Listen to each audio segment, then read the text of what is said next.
बीड तालुक्यातील बालाघाटावरील लिंबा गणेश पंचक्रोशीतील ग्रामस्थांना गेल्या कित्येक वर्षापासून हे जिओ जे आहे नेटवर्क ते वारंवार खंडित असल्यामुळं मोठ्या अडचणींना सामना करावा लागतोय.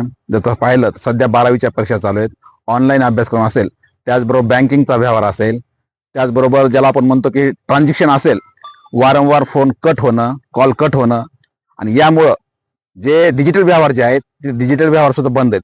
संबंधित प्रकरणामध्ये गेल्या 1 ते 1.5 महिन्यापासून वारंवार लोकांनी नागरिकांनी तक्रारी केल्या आहेत.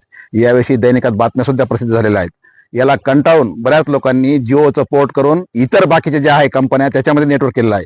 मात्र बऱ्याच लोकांनी पूर्वीपासून त्यांच्याकडं जिओचे नेट असल्यामुळं आणि त्यांनी पैसे भरलेले असल्यामुळं महिन्या संपण्यापूर्वी त्यांना काही नेटवर्क पोर्ट करता येत नाही.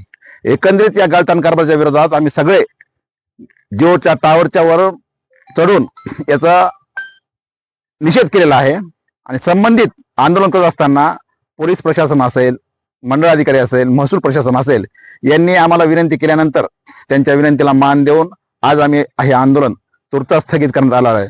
मात्र जिओने किंवा रिलायन्सनं याची तात्काळ दखल नाहीच घेतली तर भविष्य काळामध्ये तीव्र आंदोलन करू आणि याचा परिणाम याची सर्व जबाबदारी रिलायन्स आणि जिओ नेटवर्क यांची राहील.